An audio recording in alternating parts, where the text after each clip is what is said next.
Assalamualaikum warahmatullahi wabarakatuh.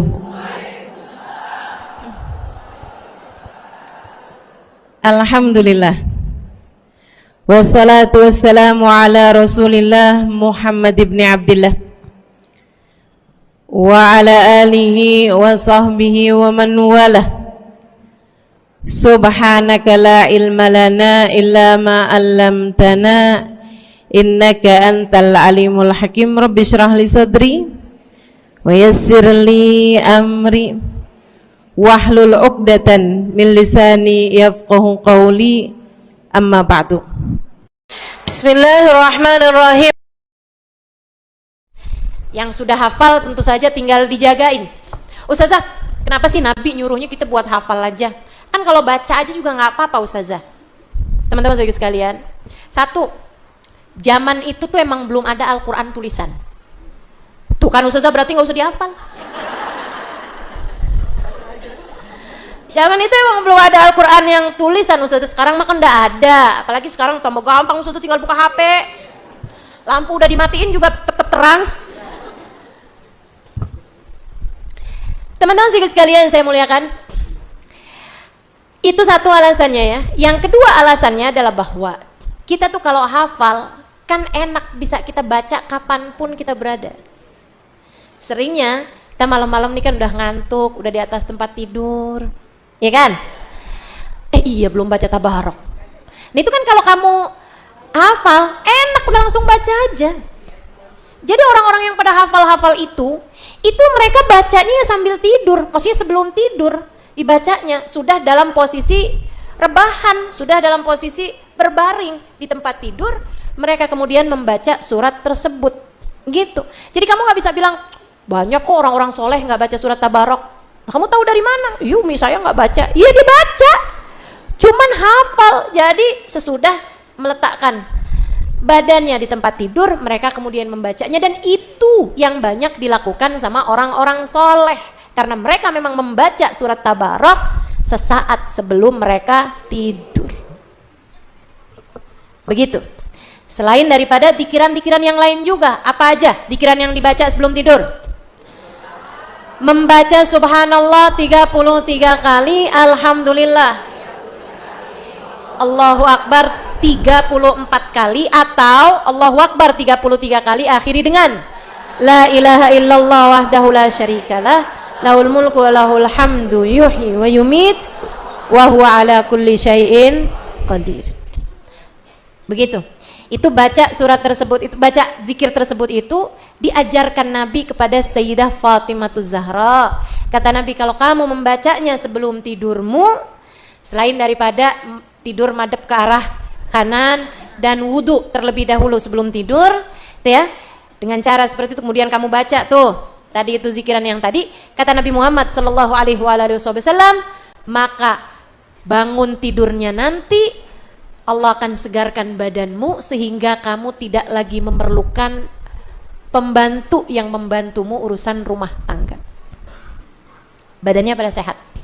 Dalam artian kemarin-kemarin capek-capek kayak apapun, nah itu bangun tidur udah gak capek lagi. Dan ini terbukti teman-teman, terbukti. Cobain aja dah. Kamu kalau mau tahu mujarabnya apa yang diajarkan sama Nabi Muhammad, amalin. Jarib ta'rif kata pepatah Arab, cobain kamu bakal tahu. Tapi kalau kamu lebih percaya sama apa yang disampaikan orang-orang lain, deh, nih kamu minum suplemen ini sebelum tidur, nanti bangun tidur kamu akan segar, misalnya gitu. Bisa jadi benar, tapi kamu harus tahu Nabi Muhammad la yantiqu anil hawa in huwa illa wahyun, tidak pernah mengucapkan satu ucapan melainkan wahyu dari Allah Subhanahu wa taala.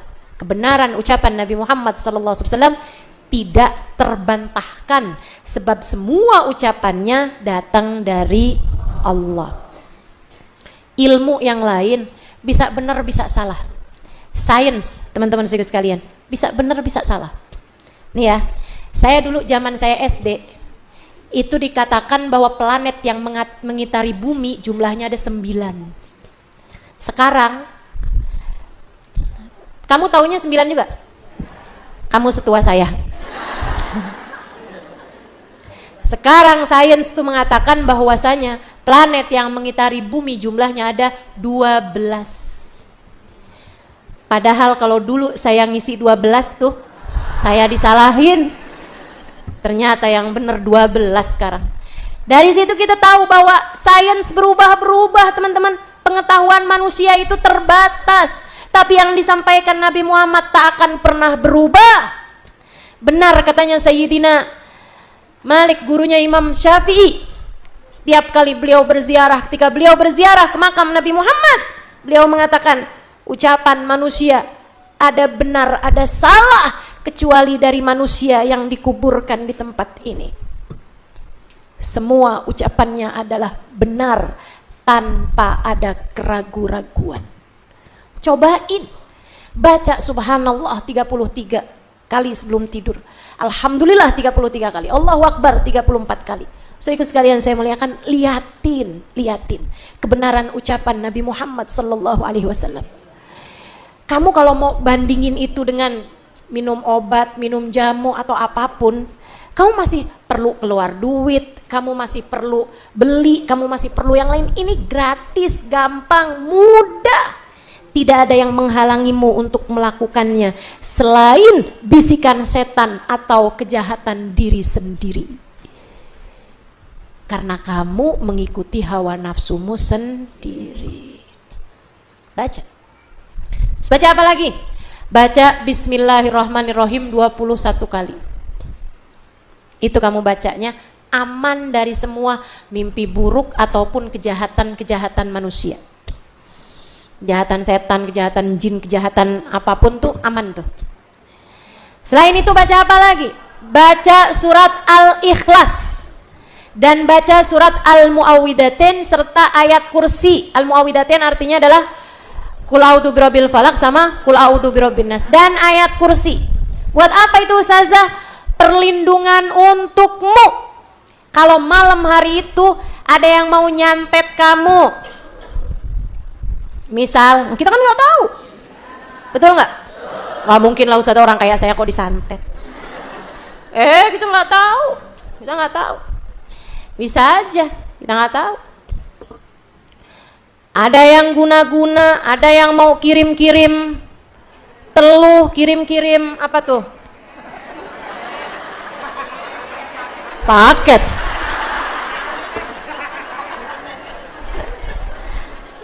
Ada yang mau ngirim-ngirim yang nggak bagus gitu, barang-barang begituan tuh kan dikerjainnya di waktu malam. Siang-siang beginian mah kagak ada. Kamu nggak usah khawatir, gitu kan? Wah, ini hari ini nih, saya nggak mau pergi keluar pengajian, saya mau di rumah aja. Takut ada yang nyantet malam. Wa min syarri ghasikin idza waqab. Itu mah kejahatan malam tuh, malam. Ngerjain hal-hal barang-barang jelek kayak begituan tuh ngerjainnya malam. Teman-teman, kok Ustazah tahu kayak gitu? Dukunnya bilang. Allah bilang min syarri ghasikin idza waqab. Di malam tuh yang ngerjain barang-barang begituan. Nah, biar kamu nggak kena semua kejahatan apapun, kamu terlindungi, teman-teman saudaraku sekalian. Lagi pula ya, kamu tidur tuh, kamu pernah nggak di kamar kamu tiba-tiba ada kalajengking? Betapa seringnya kita ini berkemungkinan untuk ada kejahatan di sekitar kita, misalnya binatang berbisa. Pernah ada kecoa nggak di kamar kamu?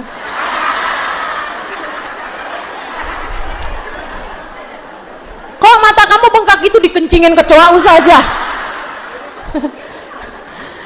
Ya ampun, tuh kecoa kayak kagak ada tempat lain lagi aja. Betapa sangat mungkinnya hal-hal buruk terjadi dalam kehidupan kita kan? Nah, gimana caramu buat jaga diri kalau tidak meminta kepada sang pengendali untuk menjaga dirimu itu?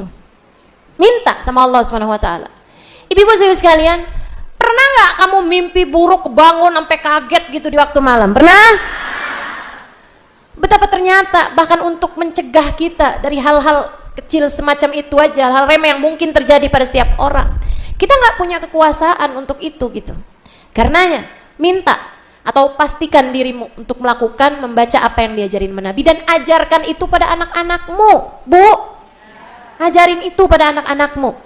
Udah mau tidur tuh ngantuk, ayo nak baca subhanallah 33 kali, alhamdulillah 33 kali, Allahu akbar 34 kali, kan gitu.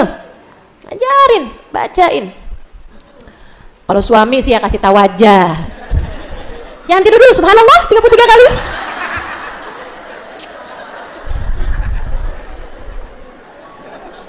Dia udah tidur tiba-tiba dibangunin. Apaan sih? Kamu belum baca ayat kursi. Ntar suaminya bilang, udah, nggak cuma ayat kursi, ayat sofa segala tempat tidur semua saya baca.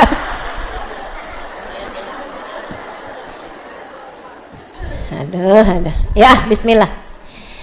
Sedikit sekalian saya muliakan bagian dari ajaran-ajaran baginda kita Nabi besar Januari 2026 bertepatan dengan 12 Rajab ya, 11 ting 11 Rajab, jadi 1 sama 11 gak ada artinya apa-apa sih. Gak kayak 1 terus 1 gitu kan. Mudah-mudahan semuanya jadi nomor 1 di hadapan Allah.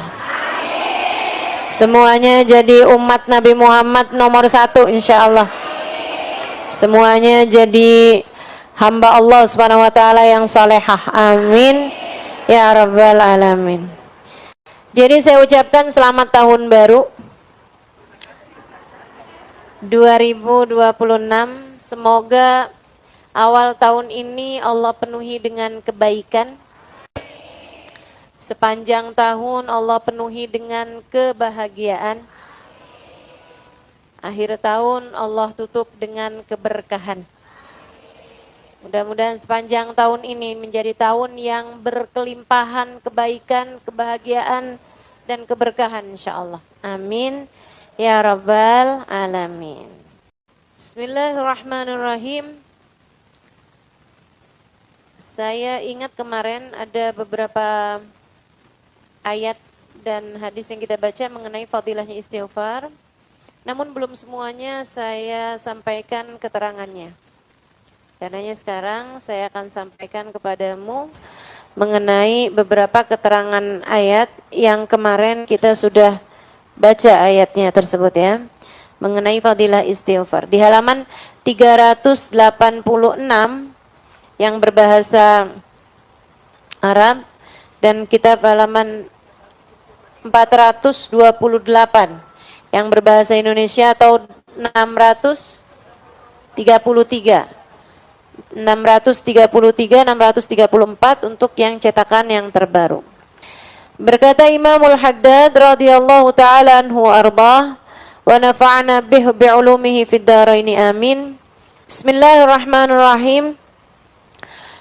Wa qala alaihi salatu wassalam, dan bersabda baginda kita Nabi besar Muhammad sallallahu alaihi wasallam, man lazimal istighfar, siapa yang banyak atau siapa yang terus menerus memohon ampun pada Allah Subhanahu wa taala, siapa yang terus menerus membaca istighfar, ja'alallahu lahu min kulli hammin faraja wa min kulli dhikin makhraja wa razaqahu min haitsu la yahtasib.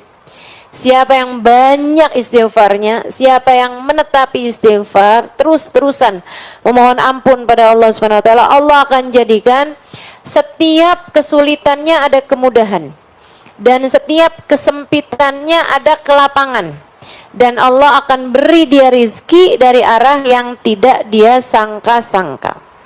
Wa qala alaihi salatu wassalam, dan Nabi Muhammad sallallahu alaihi wasallam juga mengatakan, tuba liman wajada fi sahifatihi istighfaran katsira. Beruntung orang yang mendapati di dalam buku catatan amal perbuatannya ada banyak istighfar. Jadi di sini mengatakan bahwa orang tuh kalau banyak istighfarnya itu nanti setiap susahnya ada kemudahannya gitu. Enggak mungkin biarkan kesulitannya tidak disusul dengan kemudahan. Setiap susahnya pasti ada mudahnya. Sebab orang kalau banyak istighfarnya itu bisa diikutkan sebagai orang yang bertakwa. Kata Allah Subhanahu wa taala, orang yang bertakwa, man yattaqillaha yaj'al lahu makhraja wa yarzuqhu min haitsu la yahtasib. Wa man yatawakkal 'ala Allahi fahuwa hasbuh. Innallaha balighu amrih qad ja'ala Allah likulli syai'in qadra. Siapa yang bertakwa kepada Allah Subhanahu wa taala, Allah akan berikan setiap kesulitannya ada kemudahan, setiap kesempitannya ada kelapangan, dan akan Allah beri rezeki dari arah yang tidak dia sangka-sangka. Karena gini, orang tuh kan kalau yang disayang sama Allah, orang yang takwa, itu pasti itu Allah tuh yang namanya hidup memang pasti dikasih kesusahan teman-teman, udah pasti. Tapi kan nggak semua orang abisnya susah itu ketemu gampang, ketemu mudah. Nggak selalu. Karena ada kesusahan-kesusahan yang menjadi ujian, ada juga kesusahan-kesusahan yang emang Allah kasih sebagai sebuah bentuk hukuman. Makanya kalau kamu lihat, saya kok hidup susah terus ya, ketemu sini susah, habis itu saya ambil pilihan ini susah, habis itu susah lagi, habis itu susah lagi. Nah itu bisa jadi kesusahan kamu tuh bukan ujian, tapi sebuah hukuman. Kenapa hukuman? Karena kamu salah milih jalan. Kita nih kalau nyasar, saudara sekalian, kalau nyasar kita tandai dengan kok jadi gelap, kok jadi ruwet, kok jadi susah. Saat itu kamu tahu bahwa wah ini salah nih jalannya nih, kan begitu ya? Kamu kok jalan nih ngikutin map kadang-kadang tuh kan, kadang-kadang inian nih aplikasi nih bawa kita kemana-kemana, tahu-tahu lo jalannya sempit bener ini. Pokoknya kalau udah ketemu kamu jalannya menyempit, jalannya susah, jalannya nggak bisa lewatin, kamu tahu bahwa kamu sudah salah jalan. Nah kalau kayak begitu kan, mestinya kayak gimana? Nah kamu ambil jalan yang benar, balik kepada jalan yang benar. Kalau kamu ketemu jalan yang benar, mau awalnya susah, terus lama-lama kan ketemu yang oh iya nih udah lewat nih jalan susahnya, ada longgarnya gitu, ada mudahnya. Nah itu berarti yang kemarin-kemarin saat lagi susah, itu artinya kamu sedang berada dalam ujian berupa kesusahan. Kan begitu? Nah kalau ada orang habis susah, nempuh lagi jalan lebih susah lagi, ngambil lagi jalan lebih susah lagi, terus dia bilang kok saya susah terus ini ya. Bisa jadi kamu itu salah kamu adalah bahwa kamu tidak mengambil keputusan-keputusan yang baik, sehingga akhirnya salah-salah terus-terusan. Kau udah salah-salah terus-terusan, bisa jadi saat kesusahan kamu tidak sedang berada dalam ujian, melainkan kamu sedang berada dalam hukuman. Misalnya, ini kayak dari tadi, ini Ustazah ngomong apa sih? Nih saya kasih contoh. Saya kasih contoh teman-teman. Pacaran.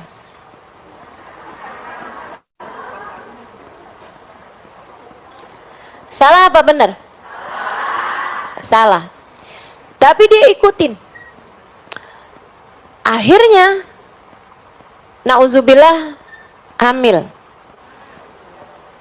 Susah apa gampang? Tambah susah apa tambah gampang? Tambah susah. Kemudian punya anak. Akhirnya waktu lagi hamil itu karena waduh hamil nih, gimana nih? Ya udah deh, kawin. Kawinnya kan nggak punya pilihan. Kawinlah sama orang yang menghamili itu, kan begitu? Punya anak. Habisnya nikah, kemudian melahirkan.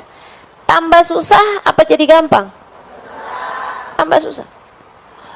Ternyata anaknya begini begitu, ternyata akhirnya siang suaminya itu dengan perempuan lain, akhirnya kemudian berantakan kehidupannya, ininya juga rumah tangganya masih belum siap, ini itu segala macam. Akhirnya anak dititipin ke panti asuhan.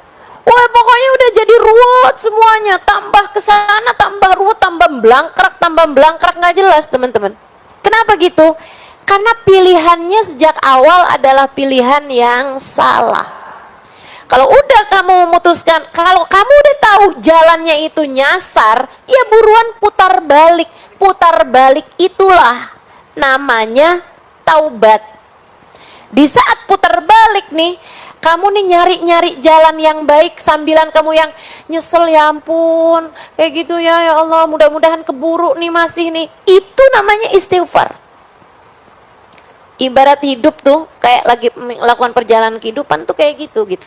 Makanya kenapa orang-orang yang kayak kita ini yang banyak bikin salahnya emang pantas banget untuk banyak minta ampunnya sama Allah Subhanahu wa taala. Kayak gitu. Suami memilih atau suami sedang terfitnah naksir sama perempuan lain. Itu susah apa gampang? Widih, langsung langsung mau curhat. Suami lagi senang atau lagi terfitnah hatinya sehingga suka sama perempuan lain yang tentu saja tidak halal bagi dia. Kan begitu? Kamu susah hatinya karena hal tersebut. Kamu cemburu, kamu marah, kamu begini, kamu begitu. Ini nih kan ujian nih. Itu kayak lagi kalian berdua ini lagi pada mulai nyasar jalannya nih. Si suami nyasar jalannya, kamu juga lagi dibawa menuju ke jalan yang salah. Teman-teman sekalian, nah ini kamu bisa memutuskan untuk yang, oh kamu mau nyasar aja, ya udah kamu aja. Saya mah enggak. Ada perempuan-perempuan berkelas yang kayak begitu. Tapi enggak sedikit juga yang mikirnya kayak gini. Oh, jadi begitu caranya. Oke. Emang kamu aja yang bisa selingkuh, saya juga. Saya juga masih cukup laku kok. Mendadak langsung, jilbabnya nggak tahu kemana. Nyangkut kayaknya nih si jilbabnya. Habis itu kemudian mulai pakai pakaiannya yang terbuka. Nah ini kan namanya kan salah, nyasar, ikutan nyasar juga. Akhirnya kemudian beneran ada yang seneng sama dia, ketemu sama laki-laki yang dia merasa bahwa ini adalah cara saya untuk balas dendam. Balas dendam sama siapa? Teman-teman saudaraku sekalian, suamimu sedang terfitnah, suamimu sedang nyasar jalannya. Masa kamu ngiri sama orang yang jalannya nyasar? Emang dia aja yang bisa nyasar jalannya, saya juga. Masa gitu? Terus habis gitu, kamu pun juga ikut menempuh jalan yang salah juga. Kemudian tambah banyak salahnya, suamimu terjebak dalam perzinaan, kamunya juga iya. Kemudian kehidupan kayak begitu, di saat ketemu nih, ketemunya cuma sama setan-setannya nih. Suami sama istri kalau udah kayak begitu tuh, itu setannya luar biasa banget. Kenal kan nama setannya, namanya siapa?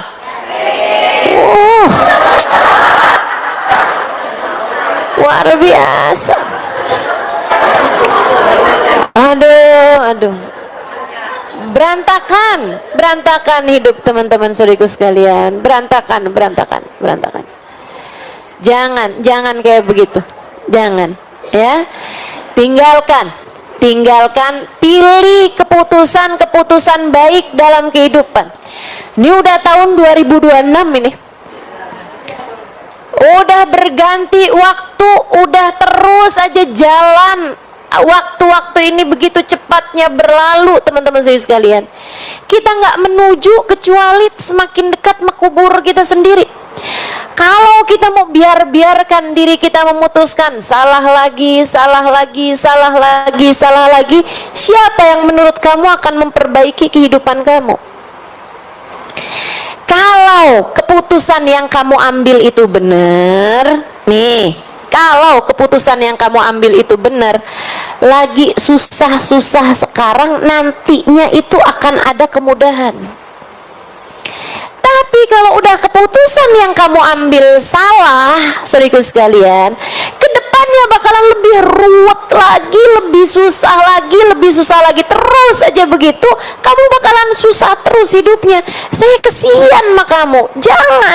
Jangan mau hidup kamu susah.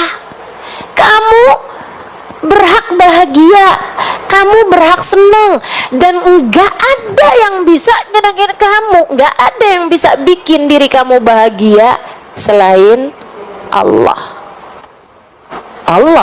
Maka tidak ada, nggak ada yang bisa bikin hidup kita bahagia selain Allah Subhanahu wa Ta'ala. Baru kayak begitu salah jawabnya. Nggak ada yang bisa bikin hidup kita bahagia selain Allah Subhanahu wa Ta'ala. Karena jangan ngandelin siapapun, kamu hanya perlu dekat sama Allah. Nah sekarang gimana caranya mau dekat sama Allah nih? Kita udah terlanjur dosa kita udah banyak. Ya istighfar, mohon ampun sama Allah, pendekatan lagi sama Allah, bersih lagi sama Allah, kan gitu ya, deketin lagi Allahnya. Kita seolah berkata, ya Allah, hamba-hamba yang pendosa nih, kayak kita ini seringkali kayak mau deket sama Allah tuh kayak malu gitu, kayak malu. Tapi kalau enggak deket sama Allah, ya kita tambah kotor. Kita kayak seseorang yang datang ke danau yang sangat jernih banget, tapi kita habis jatuh ke lubang, kita habis jatuh ke lumpur, sekalian. Terus kita bilang sama danau itu, ya ampun, betapa inginnya saya mandi dan membersihkan diri saya, tapi saya merasa malu, saya khawatir kotoran-kotoran saya akan dapat mengotorimu. Kamu cakep banget danaunya, indah banget, jernih banget. Saya sebenarnya kepengen mandi, bersih-bersihin diri, karena saya tahu kamu dapat melakukannya. Air yang bisa bersihin kita kan. Tapi kan kita dari kotornya tuh sampai ngerasa, ya ampun, ya apa nggak ngotorin danaunya nih, cakep kayak begini, saya mandi airnya jadi kotor. Tapi danaunya bilang, kalau kamu nggak nyebur, kapan ceritanya kamu bisa bersih? Kemarilah, mandilah, bersihkan dirimu. Sesudah itu, kamu pun akan menjadi bersih. Dan kamu nggak usah perlu malu. Sebab keindahanku, kejernihanku tak akan dapat kamu mengotorinya. Allah kayak begitu. Allah kayak gitu. Malu datang ke Allah bawa dosa lagi, datang ke Allah bawa dosa lagi. Saya suka merasa kayak gitu, ya Allah, kapan ya ceritanya? Kapan ceritanya ada waktu di mana saya bisa datang kepada Allah tanpa mengadukan dosa-dosa saya gitu? Kapan ada ceritanya saya datang kepada Allah tanpa ada dosa yang saya khawatirkan, karena saya udah bersih dari dosa. Tapi ternyata saya dulunya tuh mikir, kayaknya ntar kalau udah tuaan bisa bisa untuk mengatakan abu'u laka bi ni'matika alayya wa abu'u bi dzambi faghfirli fa innahu la yaghfiru dzunuba illa anta, hanya sekedar tawadhu, bukan sejatinya. Ya Allah, Kau datang kepadaku dengan bergunung-gunung kenikmatan, sementara aku datang padamu dengan bergunung-gunung dosa. Tapi ya Allah, tak akan ada yang dapat mengampuninya selain Engkau, karenanya ampuni saya ya Allah. Sayyidul istighfar yang diajarkan Nabi Muhammad SAW. Saya dulu berpikir kayaknya saya mungkin kalau udah tua-tuaan saya bisa ngomong itu, tapi saya merasa bahwa itu adalah bentuk ketawaduan. Aslinya udah terhindar dari dosa-dosa. Tapi nyatanya sesudah setua ini, ternyata kata-kata itu masih menjadi fakta. Bahwa sampai dengan sekarang, tahun berganti, bulan berganti, hari berganti, terus berganti, saya masih mengatakan kalimat tersebut bukan sekedar bentuk ketawaduan, tapi kesejatian diri ini. Ya Allah, masih malu aja nih saya ya Allah. Ternyata masih bener aja nih ucapan. Engkau datang dengan bertubi-tubi kenikmatan, sementara aku masih terus-terusan datang dengan bergunung-gunung dosa. Tapi tidak ada yang dapat mengampuninya selain Engkau. Karenanya ampuni saya ya Allah. Karenanya ampuni saya ya Allah. Banyakin minta maaf. Seenggaknya orang kalau sering minta maafnya kan mungkin buat dapat ampunannya. Nah kalau udah dapat ampunan, ini enaknya umat Islam ya, ini enaknya jadi hambanya Allah. Allah itu teman-teman, Allah itu, kamu punya 100 dosa, datang kepada Allah bertaubat, datang kepada Allah minta ampun, Allah lupakan 100 dosamu hanya karena satu kali datangmu padanya. Kalau orang kebalikannya, kita berbuat baik sama orang 100 kali, begitu kita berbuat salah, orang hanya akan ingat kesalahan kita. Kan begitu? Begitu. Sama orang tuh, orang nggak usah orang, kita juga kayak gitu. Kita ngelihat orang nih baik banget, satu hari kita dengerin aibnya dia, satu hari kita tahu kekurangan dia, satu hari kita tahu kesalahan dia, satu hari kita tahu dosa dia. Itu 100 kebaikan dia kayak hilang aja gitu, kehapus sama satu dosa yang dia perbuat tersebut. Bukan begitu? Ibu-ibu kalau lihat suaminya kan kayak gitu, kebaikan dia sepanjang tahun kayak hilang hanya karena satu kesalahan yang dia perbuat, kan begitu? Manusia kayak begitu teman-teman sekalian. Maka betapa indahnya datang pada Allah Subhanahu wa taala. Betapa indahnya istighfar yang kita lakukan. Betapa pantasnya kita untuk minta ampun sama Allah Subhanahu wa taala. Pantas banget. Orang kayak kita ini nggak ada yang lebih pantas bagi kita selain minta ampun. Salahnya banyak, betul. Dosanya banyak, betul. Aibnya banyak, betul. Hatinya belum benar-benar juga, betul. Pikirannya masih salah-salah juga, betul. Niat kita masih nggak benar-benar juga, betul. Cara jaga hati kita masih segini-gini juga, betul. Akhlak kita masih berantakan juga, betul. Nggak ada yang lebih pantas dari kita ini selain perbanyak istighfar. Maka mudah-mudahan orang nih kalau udah istighfarnya banyak, katanya Nabi Muhammad, Allah akan jadikan setiap kesusahan dia Allah susuli dengan kemudahan. Setiap permasalahan dalam hidupnya Allah akan kasih jalan keluarnya, dan Allah akan kasih rezeki dari arah yang tidak disangka-sangka.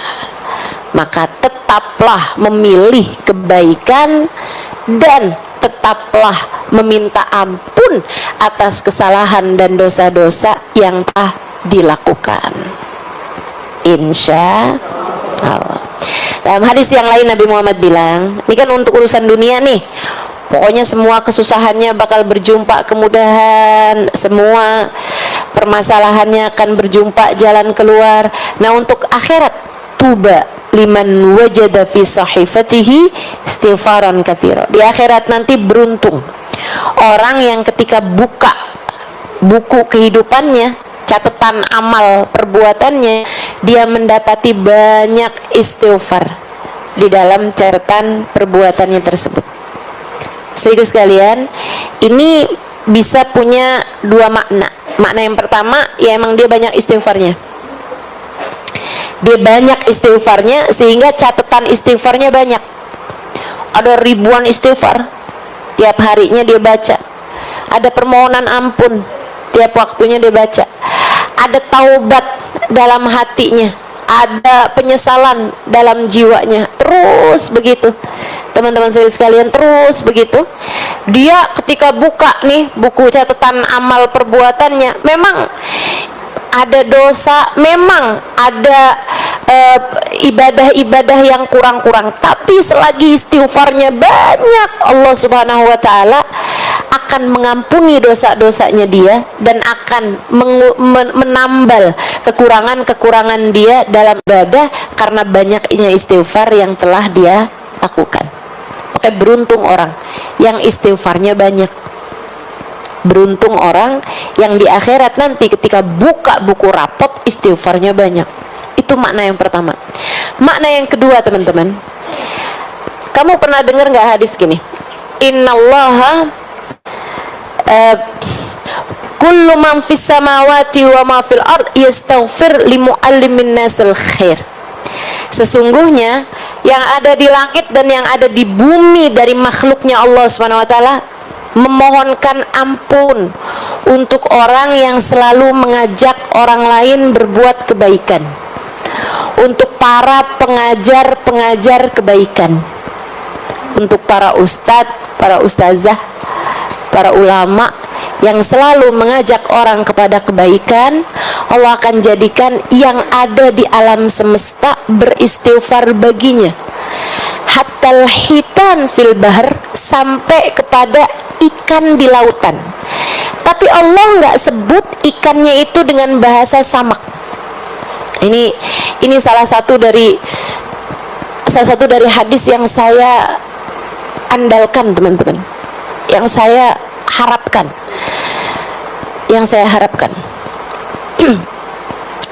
Sesungguhnya Allah menjadikan apa yang ada di langit dan di bumi dari makhluknya Allah beristighfar, memohonkan ampun untuk orang-orang yang selalu mengajak kepada kebaikan. Teman-teman saya sekalian, hatal hitan fil bahr, katanya Nabi Muhammad, sampai ke ikan di lautan. Tapi Allah ketika menyebutkan hitan, ikan, ya, ikannya itu nggak pakai bahasa samak, tapi pakai bahasa hitan. Apa bedanya samak sama hitan, padahal artinya dua-duanya sama-sama ikan? Saudara sekalian, bedanya adalah bahwa samak adalah ikan yang punya lidah. Ikan yang punya lidah. Ikan-ikan banyak kan kayak bandeng, gurame, ikan emas, mujair, ikan dori, ikan tuna, ya, ikan sapu.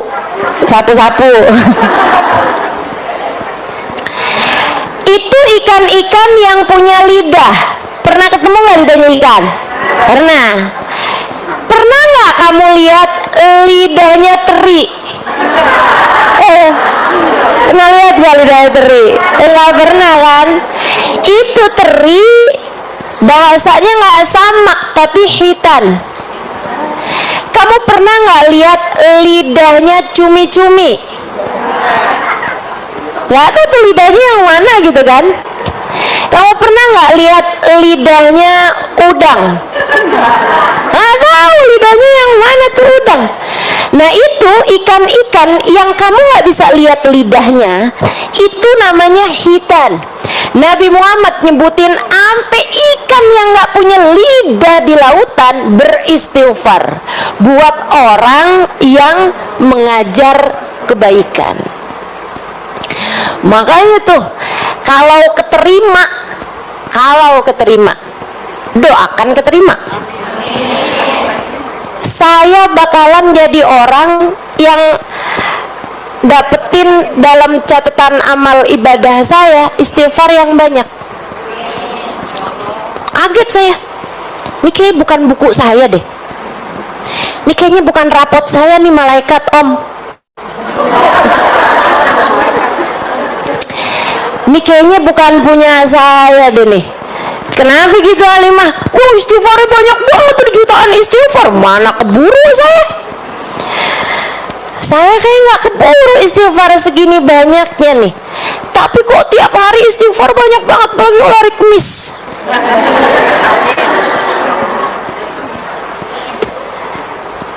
Kalau keterima. Amin. Allah menjadikan semua yang ada di langit dan di bumi beristighfar buat orang yang ngajakin kebaikan. Nah, ibu-ibu jangan sampai nggak kebagian. Belajar buat ngajakin orang kepada kebaikan. Ustazah, saya nggak punya mic. Nggak harus pakai mic dong. Anak kamu ajakin kebaikan, suami kamu ajakin kebaikan, kakak adik kamu ajakin kebaikan, tetangga-tetangga, teman-teman, orang di sekeliling, ajakin kepada kebaikan. La an ahdaita rajulan ilal Islam ahabbu ilayya min humrin na'am. Kamu menjadi sebab hidayahnya seseorang. Satu aja. Lebih aku sukai, kata Nabi Muhammad, daripada kamu menghadiahi aku rampasan perang berupa kuda-kuda perang berwarna kemerahan. Saudaraku sekalian, paling mahal tuh kuda perang berwarna kemerahan. Emang ada Ustazah kuda warnanya merah? Enggak, hitam. Warnanya hitam, tapi kuda-kuda perang yang mahal itu hitamnya hitam pekat, sampai kalau lagi kena cahaya matahari kelihatan tembaga warnanya, kayak marun-marun gitu warna kudanya. Itu namanya humrin na'am, teman-teman sekalian. Kuda perang berwarna merah, harganya miliaran kalau di uang sekarang, uang kita di Indonesia ini ya, harganya tuh miliaran. Lebih mahal daripada Mercy, mahal tuh, lebih mahal daripada Al-Fatihah. Lebih mahal kuda-kuda perang yang warnanya merah. Nabi Muhammad SAW mengatakan, la an ahdaita rajulan ilal Islam ahabbu ilayya min humrin na'am. Kata Nabi, daripada kamu ngasih hadiah kuda perang berwarna merah, artinya daripada kamu melakukan sesuatu kayak bersedekah, ibarat katanya menghadiahkan sedekahnya itu buat Nabi Muhammad seharga miliaran rupiah gitu ya, misalnya gitu, kamu lebih nyenengin aku, kata Nabi Muhammad, jadi sebab hidayahnya seseorang. Jadi sebab hidayah seseorang tuh nggak harus memasukkan orang ke dalam agama Islam, enggak. Saudara kamu asalnya nggak sholat jadi sholat, kakak kamu asalnya durhaka sama suami jadi istri solehah dengan ajakan kamu. Orang di sekeliling kamu yang asalnya buka-buka aurat kemudian menjadi menutup auratnya, kamu jadi sebab hidayahnya seseorang, itu yang akan menjadi Nabi Muhammad ridho, seneng, cinta sama kamu.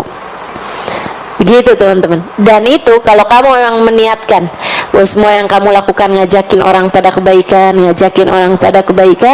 itu bisa termasuk di antara kelompok orang, dan kamu melaksanakan niat tersebut ya, melaksanakan niat tersebut bisa masuk dalam kelompok orang yang Allah akan menjadikan yang di langit dan di bumi beristighfar untukmu. Seukuran dengan mengajarnya, sama seukuran dengan keikhlasan dia dalam mengajar, teman-teman sekalian, seukuran dengan keikhlasan dia di dalam memberikan pelajaran-pelajaran kebaikan. Mudah-mudahan Allah jadikan kita sungguh-sungguh mendapati dalam catatan amal ibadah kita ada banyak istighfar. Amin. Wa hasbuka fi fadlil istighfar wa manafi'ihi wa fawaidihi qauluhu ta'ala wa ma kana Allahu mu'adzibahum wa hum yastaghfirun.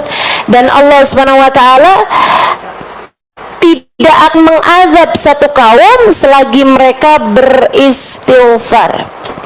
Ayatnya itu diawali dengan wa ma kana Allahu liya'adzibahum wa anta fihim wa ma kana Allahu mu'adzibahum wa hum yastaghfirun. Kata Allah Subhanahu wa taala, wa ma kana Allahu mu'adzibahum wa anta fihim. Kami tidak akan mengazab satu kaum. Allah tidak akan menurunkan azab kepada satu kaum selagi engkau wahai Nabi Muhammad berada di antara mereka. Kami tidak akan mengadab suatu kaum selagi mereka selalu beristighfar. Waktu Nabi Muhammad meninggal dunia, ada banyak para sahabat menangisi ayat ini. Ada banyak para sahabat menangisi ayat ini. Mereka bilang, ya Allah, kita sekarang sudah kehilangan satu sebab terangkatnya azab, yaitu baginda Nabi Muhammad SAW. Kita harus menguatkan yang satu lagi, yaitu istighfar. Itu sebabnya wali-walinya Allah SWT, terutama di zaman-zaman akhir, mereka itu teman-teman saudaraku sekalian lebih memilih untuk diangkatnya azab dari umat dibandingkan dengan tampaknya karomah-karomah mereka. Mereka daripada kelihatan kekeramatannya, bisa ini bisa itu, mereka lebih memilih gak usah ya Allah, gak usah kau perlihatkan keramat kami kepada orang-orang, jadikanlah kemuliaan kami adalah terangkatnya azab kepada umat ini ya Allah. Sehingga sekalian yang saya muliakan, waktu Nabi Muhammad ada di atas muka bumi ini, muka bumi ini dari barat ke timurnya aman dari segala azab. Gak pernah ada ceritanya, gak pernah ada ceritanya turun azab semasa Nabi Muhammad ada di bumi. Kata guru saya Sayyidil Habib Umar bin Hafid, li ajlil ain qurratil Madinah, li ajlil ain qurratil Madinah, hanya agar menenangkan hati seseorang, Allah mengangkat azab dari seluruh kota. Hanya agar tenang hati, tenang sepasang mata, hanya agar damai sepasang mata, Allah Subhanahu wa taala mengangkat azab dari seluruh penjuru bumi. Hanya agar hati Nabi Muhammad tenang, Allah Subhanahu wa taala mengangkat azab dari seluruh penjuru bumi semasa hidupnya baginda kita Nabi besar Muhammad sallallahu alaihi wa alihi wasallam. Saudara sekalian, Sayyidah Aisyah meriwayatkan, Nabi Muhammad tuh kalau udah mendung nih, ya, Nabi kalau udah mendung kayak gini nih teman-teman, Nabi akan duduk di atas sejadahnya. Beliau beristighfar. Beliau berdoa sampai hujan air turun atau sampai mendungnya hilang. Ketika ditanya, kenapa ya Rasulullah? Nabi Muhammad menjawab, aku khawatir Allah murka kemudian menurunkan hujan api di atas kita. Aku khawatir Allah murka kemudian menurunkan hujan api di atas kita. Baginda kita Nabi besar Muhammad, wa maka Allahu mu'adzibahum wa anta fihim.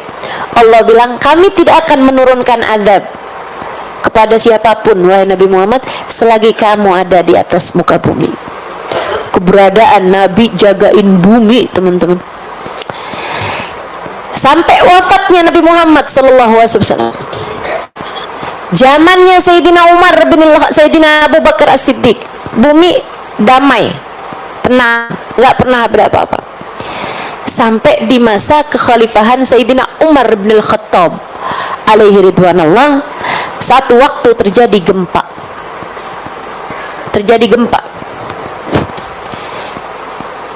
Di kota Madinah. Sayyidina Umar keluar bawa pecut. Kemudian dia hentakkan, dia pukulkan pecut tersebut, dibawa cambuk, dipukulkan cambuk itu ke atas bumi. Kemudian beliau bilang, ala adil fawqaka ya ardallah, ala a'dil fawqaka ya ardallah, bukankah aku telah adil di atasmu ini, wahai buminya Allah? Bukankah saya telah adil di atasmu ini, wahai bumi Allah? Langsung tenang, gempanya berhenti dan tidak pernah terjadi gempa lagi semasa hidupnya Sayyidina Umar bin Al-Khattab alaihi ridwanullah. Hamba-hamba tercinta di sisi Allah Subhanahu wa taala mengangkat bala dari umat. Saudara sekalian, termasuk juga kamu kalau dicinta sama Allah, kamu bisa mengangkat bala sekurangnya dari diri kamu, atau bahkan sekurangnya dari orang-orang di sekeliling kamu. Makanya kalau ada orang-orang di sekeliling kamu masih belum benar, masih kena bala, masih ada hal-hal yang maksudnya masih ada kayak bencana apa segala macam di dalam kehidupan kamu, itu cara Allah juga memperingatkan bahwa kamu belum segitunya tercinta di sisinya, belum segitunya tercinta di sisinya. Sedikit sekalian, saya pernah ceritakan sama kamu orang perempuan, saya nggak tahu teman-teman masih ingat apa nggak ingat. Enaknya cerita sama ibu-ibu kan kayak gitu. Dulu nggak tahu, habis itu diceritain terus lupa. Jadi kapan aja boleh cerita. Dulu ada seorang perempuan, ada seorang laki-laki, ya. Dia tuh penasaran siapa sih jodoh dia gitu. Kayaknya udah sampai umur udah hampir 50-an tahun nggak nikah-nikah, ada aja halangannya sampai nggak nikah-nikah. Oh, soleh, laki-laki soleh, bahkan ya kayak waliullah lah gitu ya. Seorang ulama, beliau datang mengajar kemana-mana, tapi nggak ada jodohnya gitu. Kayak ada aja halangannya, nggak ketemu jodohnya. Akhirnya satu hari dia doa kayak gini nih, ya Allah, kalau emang saya ini nggak takdir nikah di dunia, ya Allah, saya mau kau kasih tahu saya jodoh saya di surga. Gitu. Aneh doanya ya. Para jomblo nggak usah doa kayak gitu. Nggak usah, kayak segitu putus asa kamu gitu. Jangan.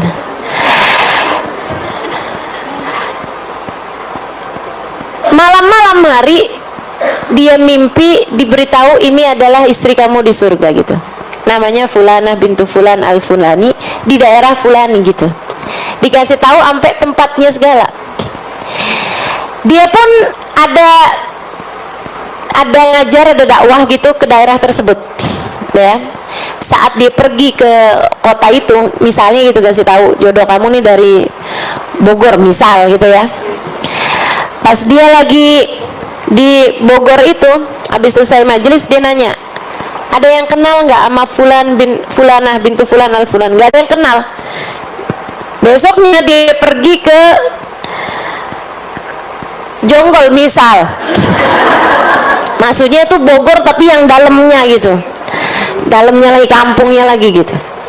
Nah di sana dia nanya lagi gitu, habis selesai dia nanya, ada nggak yang kenal sama Fulana bintu Fulan al-Fulan? Habis selesai majelis ya, ada tuh pemuda, dia bilang saya kenal, tapi ada ya Syekh nanyain tentang dia. Kenapa emangnya? Itu Syekh seorang perempuan penggembala kambing, tinggal di lereng gunung, lereng bukit, nggak punya tetangga, nggak punya apa-apa. Perempuan aneh yang kayaknya sebatang kara juga gitu. Kayak kita semua nggak ada yang tahu juga kehidupan dia kayak gimana, sebatang kara aja gitu di rumahnya dia gitu. Jarang-jarang komunikasi, kayak kholwat aja gitu sendirian di rumahnya. Oh, di mana rumahnya? Kasih tahu rumahnya, besoknya siang-siang gitu ya. Pergilah ke sana. Pergi ke sana kelihatan tuh atas satu lereng gunung ada satu rumah itu aja. Mau masuk ke dalam rumah, dia heran sama sebuah pemandangan. Apa itu? Ada serigala sama kambing lagi elus-elusan, lagi sayang-sayangan. Pikiran kamu jangan kotor, sayang-sayangan kayak ibu sama anaknya gitu, kayak ibu sama anaknya gitu kan sekali lihat tuh anak kambing kucing lagi dielus-elus sama emaknya kan gitu tuh. Nah ya kayak gitu loh. Tapi ini serigala sama kambing, aneh banget kan dia ngeliat pemandangan itu. Akhirnya dia ketok pintu. Assalamualaikum ya fulanah bintu fulan al fulani, sebutin namanya. Gak ada jawaban. Assalamualaikum ya fulanah bintu fulan al fulani. Gak ada jawaban juga. 3 kali. Assalamualaikum warahmatullahi wabarakatuh ya fulanah bintu fulan al fulani. Dalam nyaut suara perempuan. Waalaikumsalam warahmatullahi wabarakatuh ya fulan bin fulan al fulani. Tahu juga dia. Yang datang siapa dia tahu.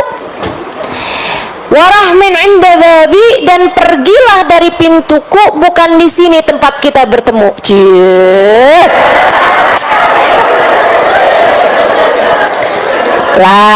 Lain urusannya nih.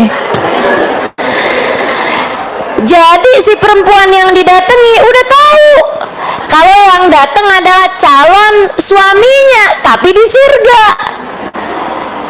Makanya dia bilang bukan di sini tempat kita bertemu. Itu dijodohinnya nggak di dunia nih, itu dijodohinnya ntar di akhirat. Pergilah dari pintuku ini. Terus ada jomblo jadi pada mikir nih. Saya doa juga ya. Tunjukkan saya ya Allah siapa jodoh saya ya Allah. Habis itu ketemu kamu adalah jodohku. Ada. Tar yang datang mimpinya bukan petunjuk dari Allah, tapi malah pesan-pesan yang dikirimkan sama setan. Nah itu jangan sampai juga kejadian kayak gitu. Laki-laki tersebut menjawab, marhaba, baiklah, saya akan pergi dari pintumu. Memang bukan di sini tempat kita bertemu, tapi saya cuma mau nanya satu hal sama kamu. Udah terlanjur kesini, saya harus dapat ilmu nih. Jadi seenggaknya datang untuk menuntut ilmu. Dia bilang, kalau boleh saya tahu, saya dapetin ada serigala saling sayang sama kambing.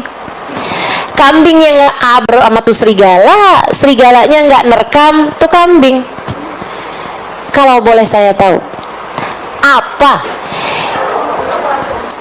yang membuat rahmat Allah segitu besarnya turun padamu sampai kambingnya dijaga sama Allah nggak kena adnya serigala?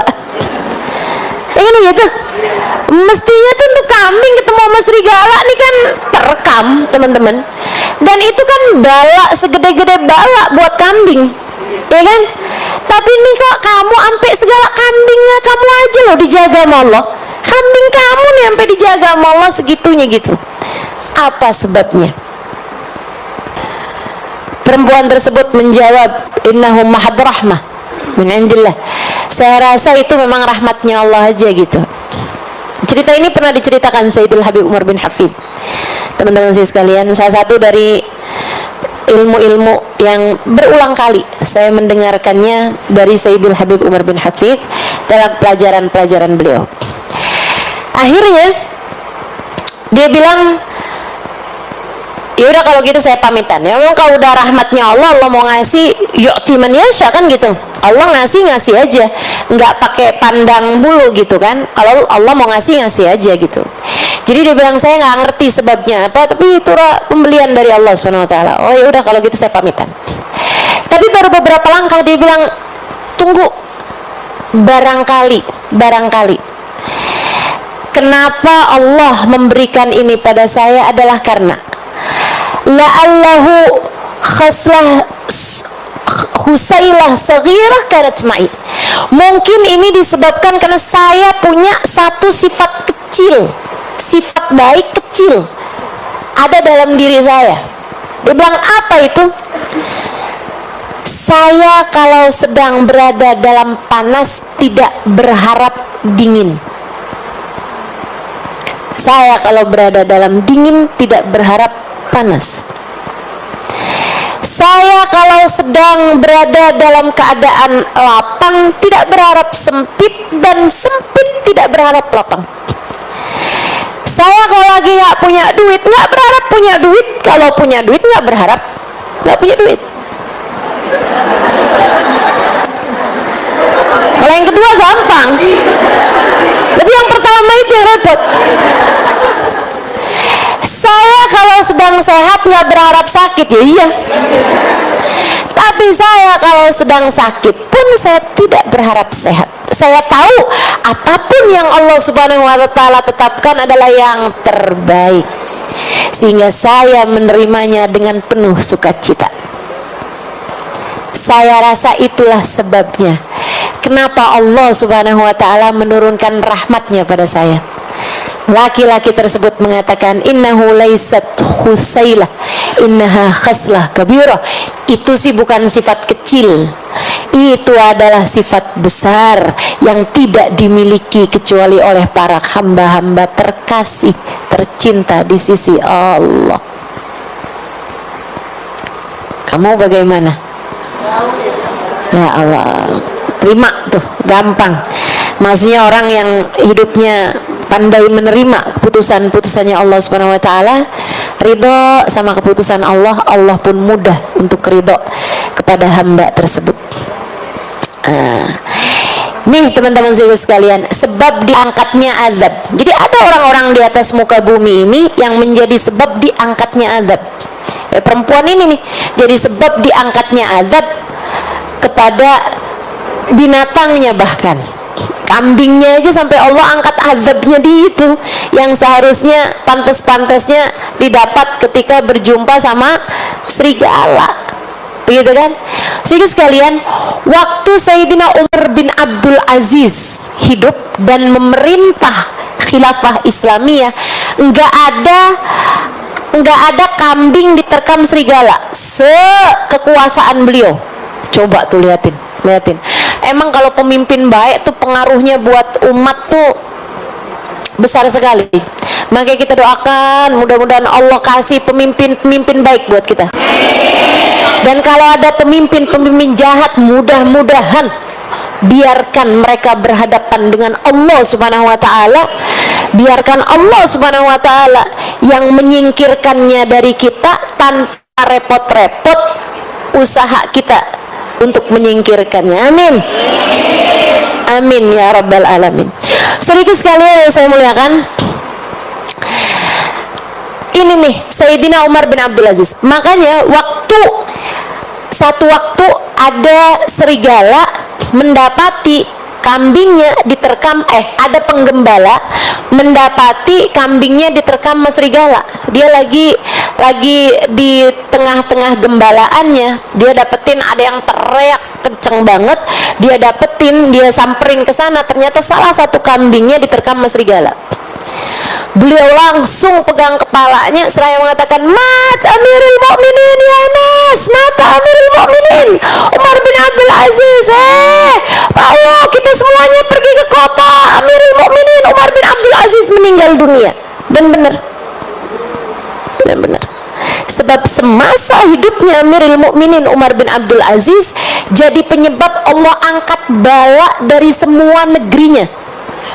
Rakyatnya semua dijaga Allah Subhanahu wa Ta'ala karena keadilan, kesolehan, rahmat yang Allah Subhanahu wa Ta'ala berikan kepada Sayyidina Umar bin Abdul Aziz. Subhanallah. Jadi hari di mana kambing itu dimakan oleh serigala, hari itulah menjadi petanda bagi penggembala kambing bahwasanya Umar bin Abdul Aziz meninggal dunia. Sedikit sekalian, kita nggak mau lagi mengoreksi penguasa-penguasa kita. Katanya Nabi Muhammad, sebagaimana rakyatnya seperti itulah pemimpinnya. Emang kitanya juga kayaknya belum benar-benar amat juga ya kan? Nah, korupsi di mana-mana, taan di mana-mana, kezaliman di mana-mana, ya wajar aja lah kalau masih punya pemimpin kayak begitu. Meskipun kita akan terus berusaha untuk berdoa, tapi sekurangnya biar keberadaanmu mengangkat bala dari orang di rumahmu sekurangnya. Suami kamu biar dijauhkan dari bala karenamu. Jangan malah kamu jadi sebab balanya dia.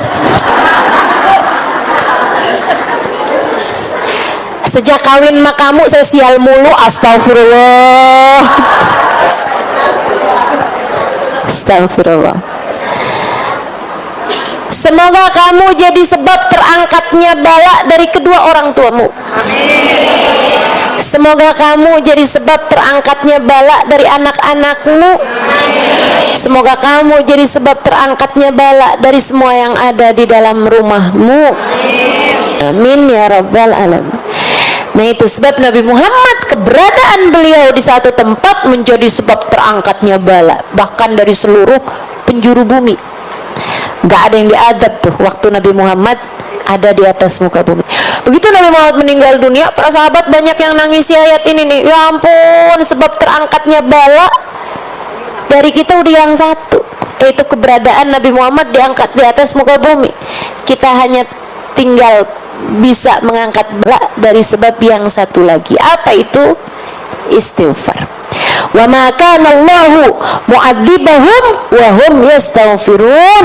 Dan Allah tidak akan menurunkan azab kepada satu kaum selagi mereka mustaghfirun, yastaghfirun, selagi mereka selalu beristighfar.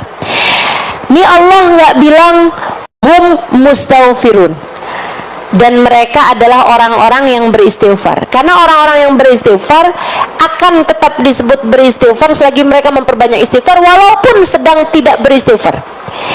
Atau Allah juga nggak bilang wahum istighfaru dan mereka telah memperbanyak istighfar, enggak, tapi Allah bilang wahum yastaghfirun. Nah, ini fi'il mudhari. Ini agak repot ya saya neranginnya, tapi nggak apa-apa, tetap harus saya terangin biar siapa tahu di sini ada yang belajar nahu, belajar soroh, belajar fadilatul ma'ani, gitu ya. Fadilahnya makna-makna itu fi'il mudhari, teman-teman, punya faidah lil istimrar. Punya faidah lil istimrar, punya arti senantiasa. Makanya Allah ketika menceritakan bahwa Allah bersolawat kepada Nabi Muhammad nggak pakai fi'il madhi. Allah nggak bilang Allah, sungguhnya Allah dan segenap malaikatnya telah bersolawat, nggak gitu, tapi pakainya innallaha wa malaikatahu yusalluna 'alan nabi. Yusallun pakai fi'il mudhari, punya faedah sedang, senantiasa dan selalu, ya, punya faedahnya salah satunya adalah dengan senantiasa, punya arti senantiasa. Artinya Allah tidak akan menurunkan azab kepada satu kaum selagi mereka selalu senantiasa beristighfar. Istighfar yang banyak biar Allah angkat adab dari dirimu, karena dosa-dosa ini pantas bikin kita diadab sama Allah. Mudah-mudahan Allah angkat azab dari kita ini, teman-teman. Biar Allah angkat azab dari rumah tanggamu, biar jadi rumah tangga yang terjaga. Itu mesti banyak istighfarnya, apalagi kita nih di bulan ini ya, bulan Rajab, emang bulannya istighfar, teman-teman. Ini alhamdulillah walaupun tanpa rencana, tapi memang Allah SWT jadikan kita bahas urusan istighfar pada bulannya istighfar. Itu kayak Allah lagi mau bilang gitu, kurang apa nih? Kurang apa? Kalau enggak istighfarnya kamu perbanyak juga, mau nungguin apa lagi? Diajarin buat memperbanyak istighfar pada bulannya istighfar. Mudah-mudahan Allah anugerahkan pada kita kemampuan untuk mengamalkannya, hidayah dan taufik untuk dapat mengamalkannya, insyaallah. Amin ya rabbal. Wa qala ta'ala mukhbiran an nabihi Nuh alaihi salam. Dan juga fadilahnya istighfar banyak banget nih ucapannya Nabi Nuh alaihi salam dalam surat Nuh. Dari ayat 10 sampai dengan ayat 12 di sini ya. Faqultu astaghfiru rabbakum innahu kana ghaffara yursilis samaa'a 'alaikum midrara yumditkum bi amwali wa banina wa yaj'al lakum jannatin wa yaj'al lakum anhara.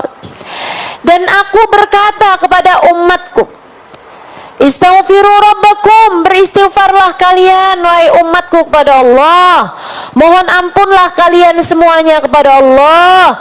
Innahu kana ghaffara, sesungguhnya Allah adalah zat yang maha memberikan ampunan. Kamu harus beristighfar kepada Allah. Kenapa? Biar kamu diampunin. Itu sebab utamanya. Kamu punya banyak dosa, kamu perlu banyak ampunan, makanya beristighfarlah pada Allah Subhanahu wa taala. Mohon ampun sama Allah Subhanahu wa taala. Innahu kana ghaffar, Allah Maha Pengampun. Teman-teman saudaraku sekalian, Habib Umar pernah dalam salah satu majelisnya membahas hal ini nih. Saya gak lama mikirin ini dan jadi sebab ketakutan sekaligus harapan. Salah satu dari hal-hal ini teman-teman, ucapan-ucapannya ulama, ucapan-ucapannya orang-orang soleh itu jadi kayak obat buat kita. Ada seorang sahabat saya bilang, dia bilang subhanallah, memang ucapan orang soleh, ucapan ulama itu jadi kayak obat buat kita. Kita nih kadang-kadang kayak ibu-ibu nih, kayak nerima ilmu, asal jangan pakai penolakan ya. Asal kayak hati kamu tuh jangan ada keraguan-raguan terhadap apa yang saya ajarkan, gitu kan? Jangan sampai ada di hati kamu, sudah Halimah nih ngomong, saya ngomongnya doang. Emang ustadznya sekarang udah kayak gimana sih?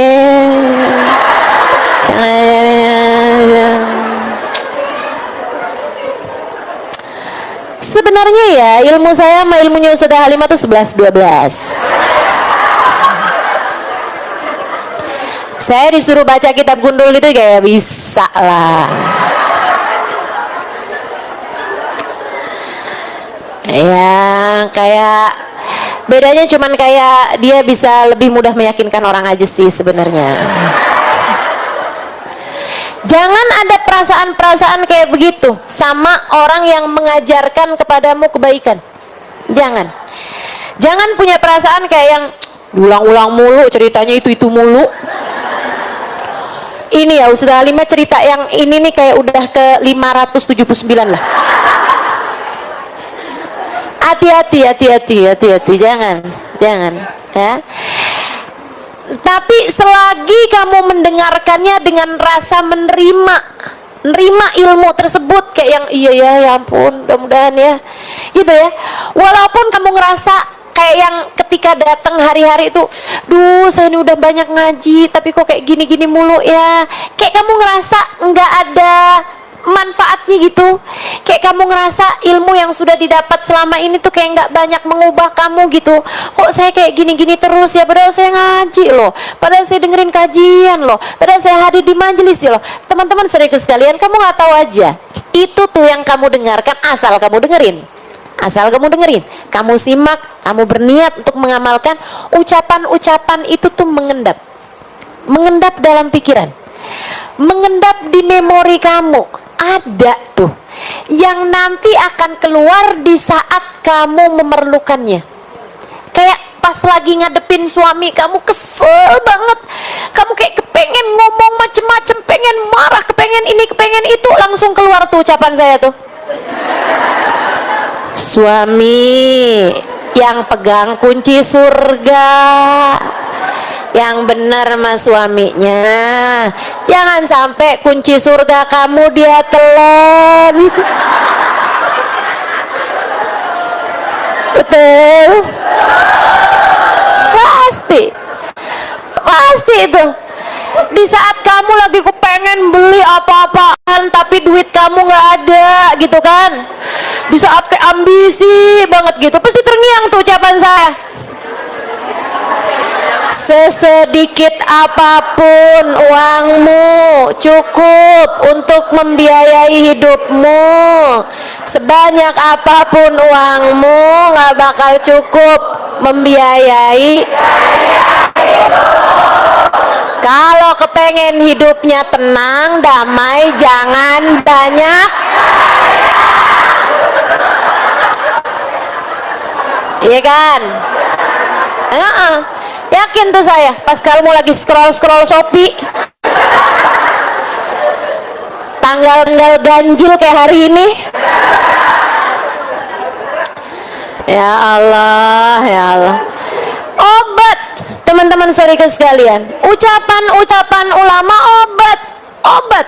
Maksudnya ucapan-ucapan yang tentu saya mungkin bukan ulama amat ya. Ubaru.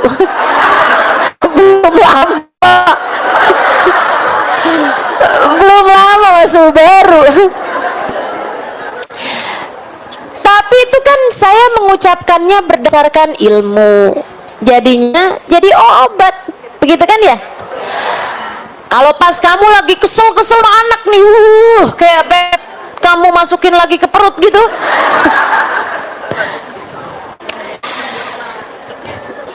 Rasanya kayak udah marah banget, kesel banget gitu. Tiba-tiba terlintas tuh ucapan, anakmu bukan milikmu, anakmu miliknya Allah. Kalau kamu berbuat jahat sama dia, yang punya bakalan marah sama kamu. Kan itu? Nah, tuh inget-inget ucapan-ucapan. Saudaraku sekalian yang saya muliakan. Jadi obat buat kita sekalian nih. Jadi obat buat kita sekalian. Saudaraku sekalian saya muliakan. Termasuk saya gitu juga tuh. Ucapan guru-guru saya, ucapan para ulama-ulama, jadi obat buat kita sekalian nih gitu. Buat saya, buat ngingetin. Salah satu dari ucapan Sayyidil Habib Umar bin Hafid yang seringkali jadi obat buat saya nih. Saya kasih tahu. Katanya Habib Umar dalam salah satu kajian beliau, Innallaha la yubali. Habib Umar bilang, kamu jangan pikir Allah tuh cuma punya sifat 99 itu aja. Asmaul Husna tuh sifat-sifatnya Allah. Apalagi kalau kamu nyangka bahwa sifat-sifatnya Allah ya hanya sifat wajib, sifat mustahil, sifat jaiz, itu enggak gitu. Kata Habib Umar bin Hafid, sifat-sifatnya Allah banyak. Salah satu dari sifatnya Allah Subhanahu wa taala, ada Allah punya sifat la yubali. Allah tidak peduli. Allah tidak peduli. Salah satu sifatnya Allah adalah la yubali. Allah tidak peduli. Allah tidak peduli nih teman-teman sekalian. Allah nggak peduli kamu anaknya siapa. Allah nggak peduli kamu muridnya siapa. Allah nggak peduli kamu ibunya siapa. Akan Allah kalau lagi benar-benar marah, kadang-kadang nggak peduli kamu umatnya siapa. Allah cabut hidayah tersebut hingga kamu tidak lagi jadi umatnya Nabi Muhammad sallallahu alaihi wasallam.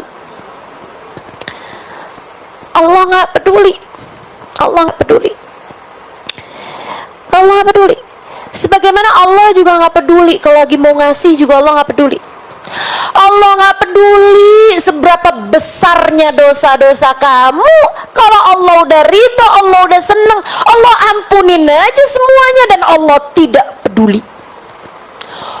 Mau orang nih dosanya segede-gede gunung Uhud sekalipun, mau kayak hampir bumi ini dia penuhi dengan dosa, bukan hanya dosa kecil tapi dosa besar sekalipun. Andai ada orang ngebunuh begitu banyak orang sekalipun, kalau Allah ridho sama dia, kalau Allah mau sama dia, kalau Allah kemudian mengampuni dosa dia, Allah ampuni aja dan Allah nggak peduli.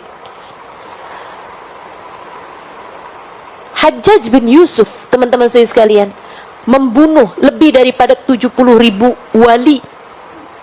Nggak main-main. Di zamannya Sayyidina Hasan al-Basri, di zaman habisnya Nabi Muhammad SAW, arogan, pemimpin arogan, zalim, dia bisa membunuh hanya karena satu lembar bulunya yang jatuh. Kayak nggak ada sebab apa-apa dia mau bunuh aja gitu. Hajjaj bin Yusuf Saudara sekalian saya muliakan, tapi kita nggak bisa menghukumi Hajjaj bin Yusuf sebagai ahli neraka atau bakalan kayak apa di dalam nerakanya, kita nggak pernah tahu. Kenapa gitu? Seorang ulama menceritakan, dia bilang Hajjaj bin Yusuf di akhir hidupnya dia bilang kayak begini, ya Allah, semua orang menyangka engkau tidak akan mengampuniku karena besarnya dosa-dosaku, tapi mereka lupa tentang seberapa besar ampunanmu kepada hamba-hambamu.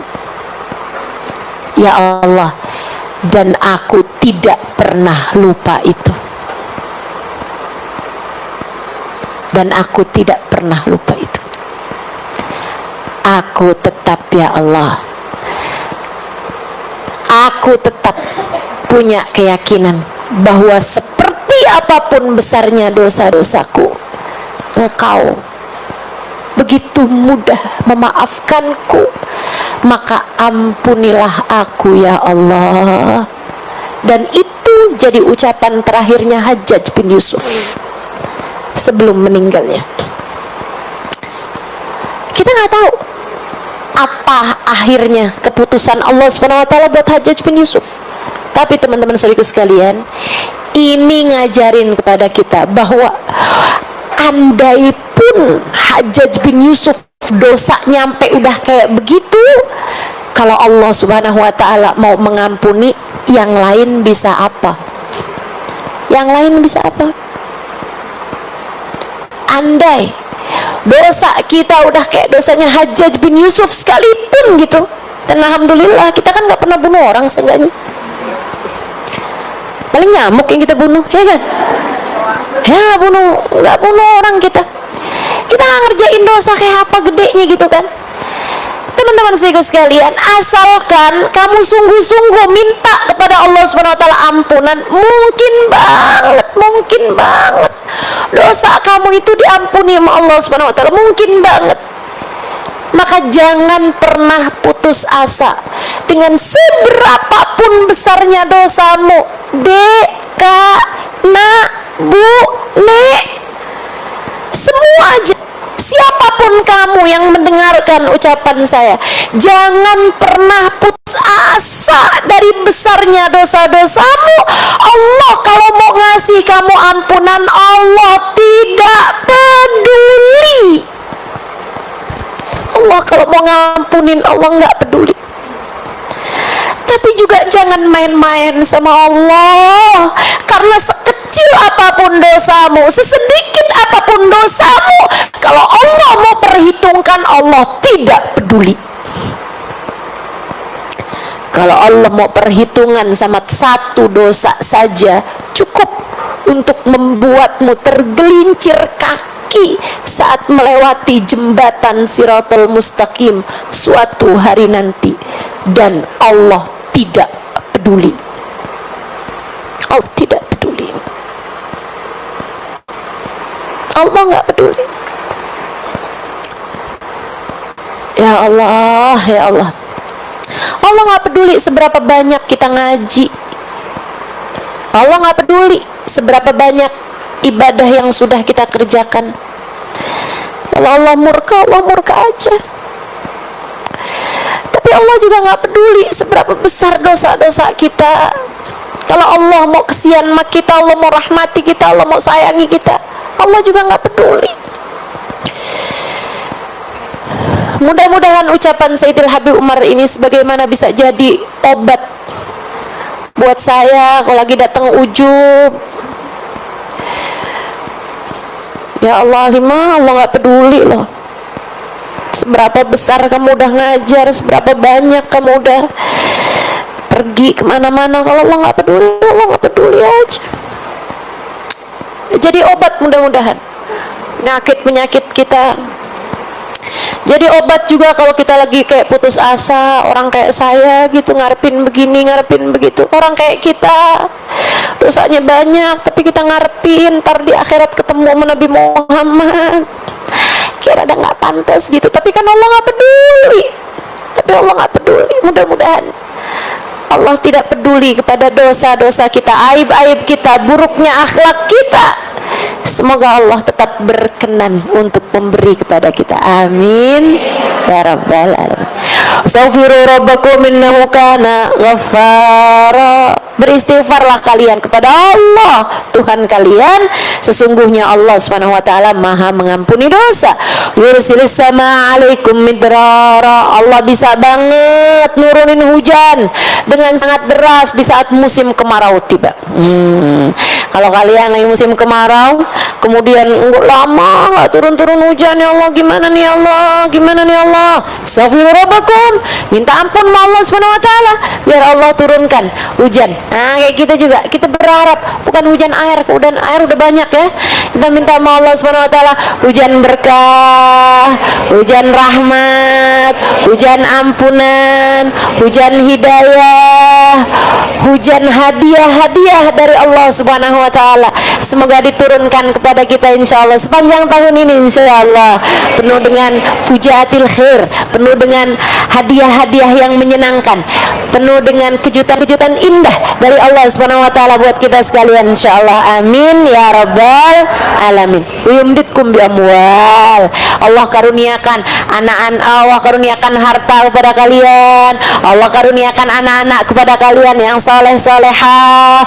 Wa ja'alakum jannat. Allah berikan kepada kalian jannatin, kebun-kebun, semuanya pada buah-buahannya, tumbuh bunga-bungaannya yang indah. Wa yaj'alakum anhara. Allah alirkan sungai-sungai yang indah untuk kalian semuanya. Artinya kedamaian, keindahan bisa dengan mudah Allah Subhanahu wa taala berikan kepada kita selagi kita senantiasa memohon ampunan kepadanya.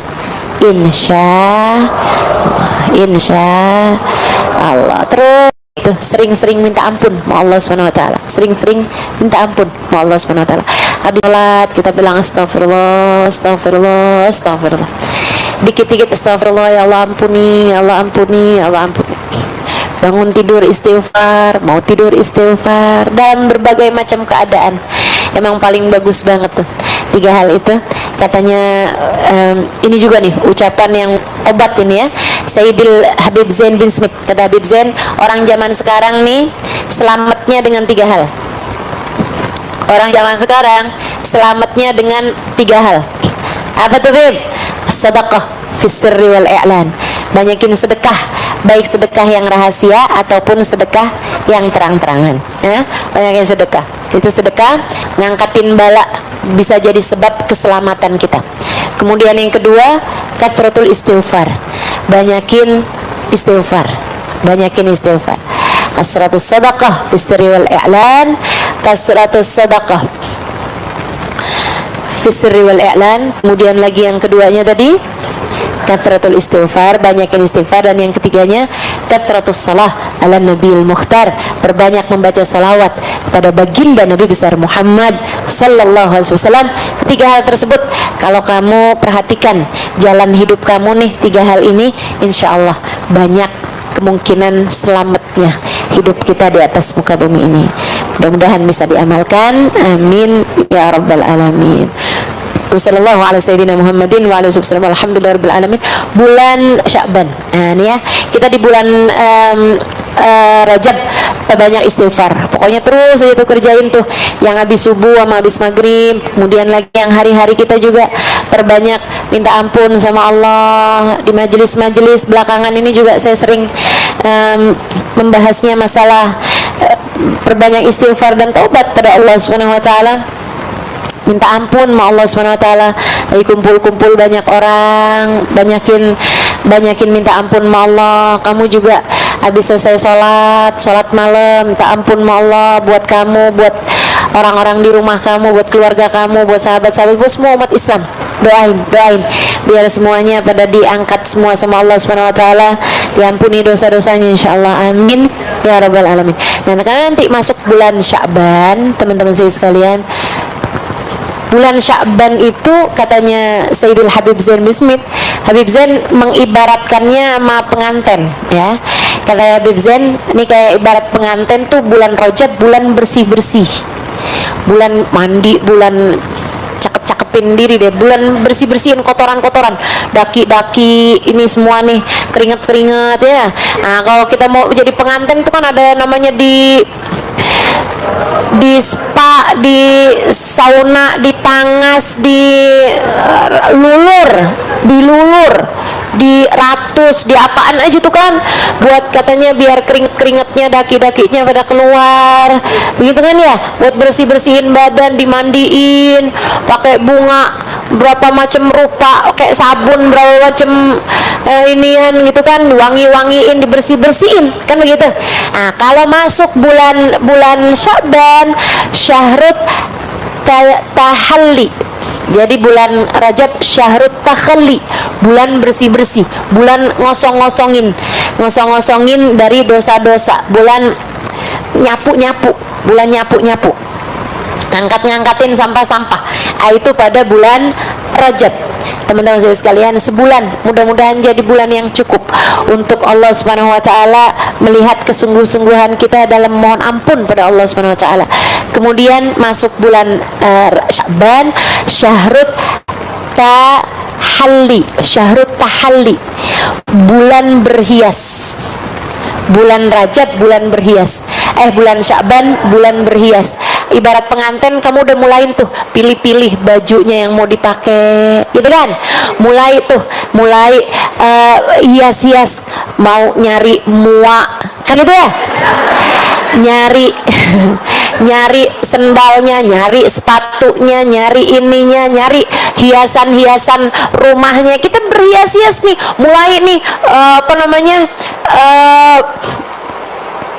ngecat temboknya rumah kita, mulai ngecat, bagus-bagusin kamar, mulai berhias-hias di bulan Sya'ban.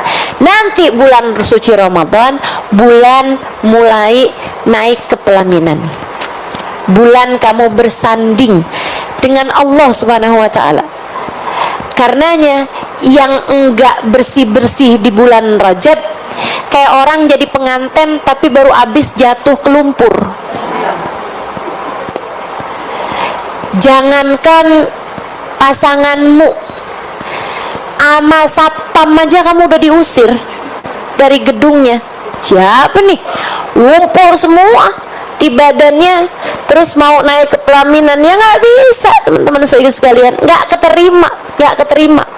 Makanya kalau kamu ngerasain kenapa ya ini bulan Ramadan loh ini, tapi kok saya malah ngerjain dosa, tapi kok saya susah mau ibadahnya, kayak berat banget nih saya ngerjain ibadah di bulan suci Ramadan. Itu teman-teman, karena kamu nggak cukup persiapannya.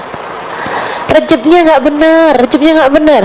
Makanya guru saya Kiai Haji Maimun Zubair, beliau bilang, liatin orang kalau bagus rejebnya bakalan bagus Ramadannya.